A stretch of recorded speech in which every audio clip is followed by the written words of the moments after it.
Então, a produção da prova é regida pela lei do Estado requerido.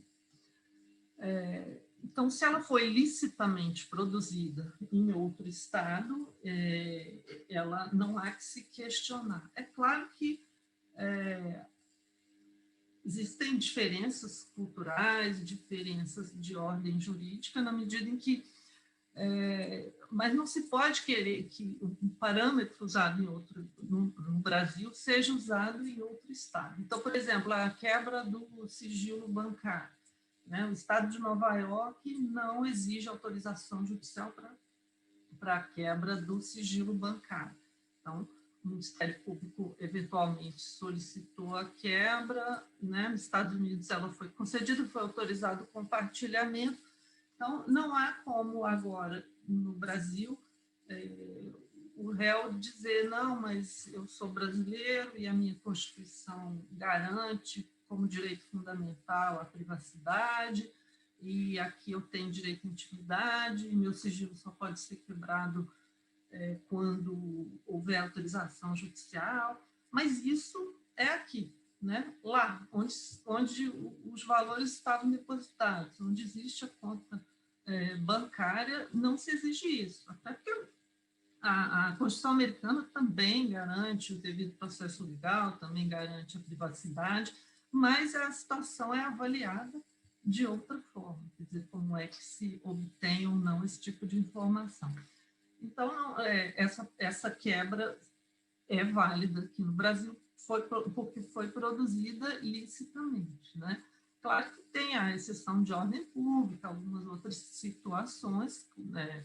O Brasil não vai aceitar uma prova que foi produzida mediante tortura, mas, então, assim, não sendo essas situações extremas ou que vão ferir a dignidade da pessoa humana ou que sejam inaceitáveis, não há um grande debate sobre a validade dessa prova. Eu acho que o maior problema vem também atualmente no compartilhamento da prova. E é a pergunta que se faz hoje, tanto na Lava Jato quanto em outras operações, já foi feita, se o compartilhamento direto de provas ou de informações sem um requerimento formulado por meio da autoridade central, isso anula a prova? Isso é causa de nulidade da prova? Essa eu acho que é a grande questão, que é muito difícil de ser respondida, até porque eu acho que depende de cada situação. Né? Se houve, por exemplo, uma remessa espontânea, né? Como foi dito, o Brasil vai negar, vai recusar esses documentos? Não, ele vai continuar a sua investigação, sua ação penal, pedindo pelo meio correto dali para frente. Mas, enfim, o que chegou, de alguma forma, tem que ser objeto de análise. Então, é a questão do envio espontâneo das informações, que aconteceu também no caso Banestado, em outros casos, e o STJ também considerou válido. Agora, de qualquer forma, eu acho que uma questão essencial, a meu ver, é a necessidade da documentação e da formalização de uma investigação. Acho que o que não é admissível também é que nenhum órgão ou instituição brasileira esteja pedindo informações, esteja trocando, esteja num processo informal de auxílio direto, sem um processo informal de cooperação jurídica, no caso, né, sem que isso esteja registrado no seu órgão competente. Né? Por quê? Porque eu acho que o que se chama de burocracia, na verdade, tem consequências no devido processo legal. E eu acho que sempre deve ser possível um controle interno das instituições.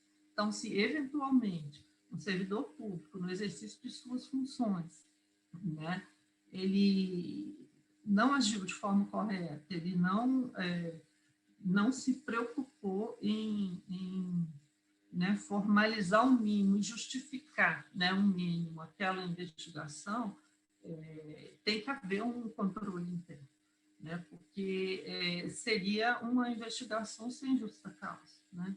Como é que eu estou pedindo informações se eu sequer tenho documentado o que eu estou investigando, né? O que está acontecendo aqui, né? Da mesma forma, como foi dito pela Rochelle, também no âmbito do inquérito ou da ação penal, é inviável um pedido genérico, né? Um servidor público não pode escolher alguém e sair perguntando para o mundo inteiro, né? Você tem alguma coisa aí contra o fulano? Você tem alguma coisa aí contra o Beltrano? Então, isso é o que se chama de phishing expedition, né? Que é altamente censurado. E também foge ao controle, né? São contratos informais que também geram uma investigação sem justa causa, né? Seria um pedido de cooperação informal sem amparo, sem fundamento, né? Então, eu acho que assim, são algumas questões que eu queria levantar e eu tenho pensado muito sobre as consequências da informalidade, né? Às vezes é difícil para quem está trabalhando no dia a dia ali da investigação, às vezes é mais fácil achar que, não, que a burocracia vai me atrasar, mas não é bem isso, né? Eu acho que a tramitação por intermédio da autoridade central, né, você tem uma garantia mínima, né? São formalidades que viabilizam, né, um mínimo de controle.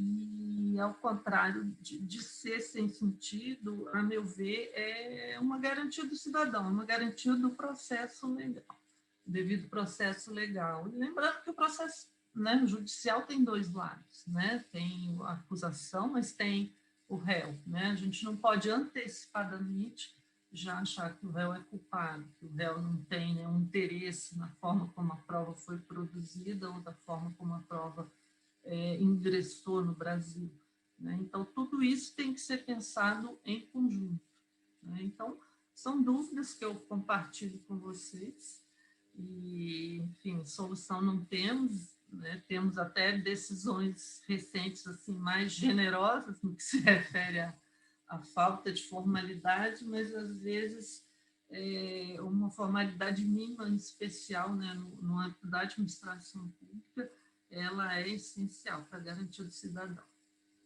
Então, acho que é isso. Obrigada, Cláudia. De fato, a gente tem uma discussão muito interessante a travar, né, sobre o que é formalidade, qual é a necessidade de formalização e um pouco uma discussão um tanto conceitual também, como a Rochelle levantou, o que são informações espontâneas e o que é o contato direto, né? Qual a extensão e limite de cada um desses institutos. Bom, então, antes de... Uma outra questão também que a Cláudia levantou, que é muito importante, é qual o papel do cidadão, né? Qual o espaço que o cidadão pode ocupar nesse processo de cooperação. E a gente tem visto que esse espaço é bem restrito, né? Bem estreito. Mas então, sem antecipar a discussão que teremos em seguida, passo aqui a palavra à doutora Silvia. Obrigada, doutora Maria Rosa. É realmente um prazer muito grande estar aqui, uma satisfação ouvir colegas com excelentes, né, exposições e pontos de vista e problemas concretos, né, que a gente que atua no dia a dia da cooperação internacional enfrenta, e cada passo é uma reflexão, cada reflexão é um avanço, né, como a Camila já colocou um pouco, a Rochelle também e a doutora Cláudia também. A cooperação internacional ela vai se criando, né, se formalizando, se construindo, né, uma construção que não é só uma construção do Estado brasileiro, é uma construção que está no mundo, né? São discussões e construções que a gente vê no mundo dia a dia. Eu vou compartilhar aqui, deixa eu ver se dá certo, uma pequena apresentaçãozinha só para me guiar um pouco na minha fala. Deixa eu ver se vocês estão enxergando. Tá certinho, né? Modo tela cheia. Bom, então, como foi falado aqui, né, o ponto é trazer um pouco sobre a cooperação jurídica no caso, e aí eu trouxe alguns pontos aqui do caso Lava Jato, né? Algo que já foi colocado aqui também é a necessidade de coordenação dos órgãos, né?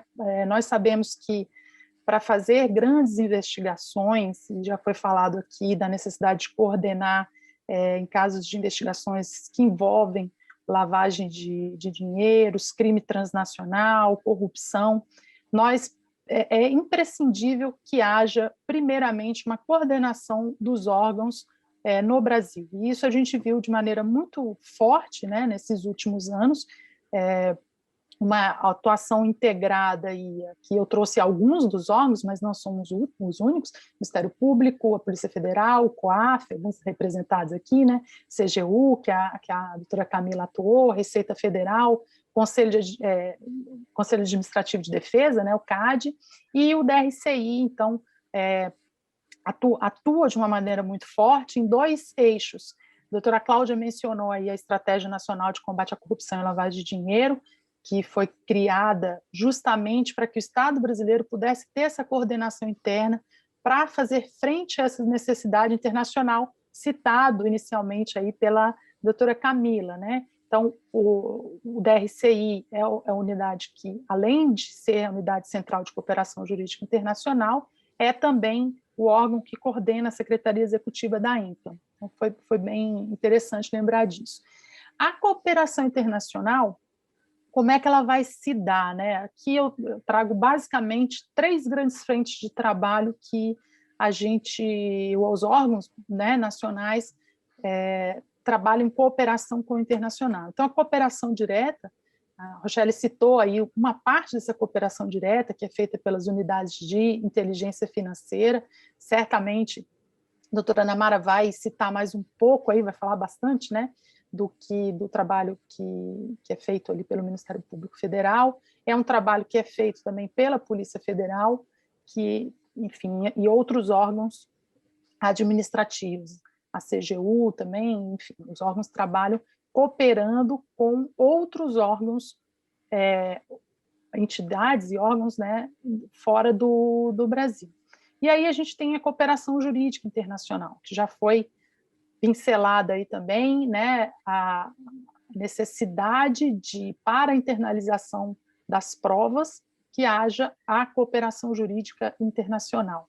E um outro ponto que eu trago da cooperação internacional, que é extremamente relevante, e foi mencionado aí também pela doutora Camila, é essa participação em foros e organismos internacionais. Então, essa participação, né, essas relações internacionais, que foram mencionadas pela doutora Cláudia, ela é que permite que os estados caminhem passo a passo de maneira uniforme para que haja esse enfrentamento da criminalidade organizada transnacional. Então, é com essa participação nos foros e nos organismos internacionais e nas redes de cooperação internacional que o Estado brasileiro pode avançar também juntamente com os outros países nessa luta contra a criminalidade organizada transnacional.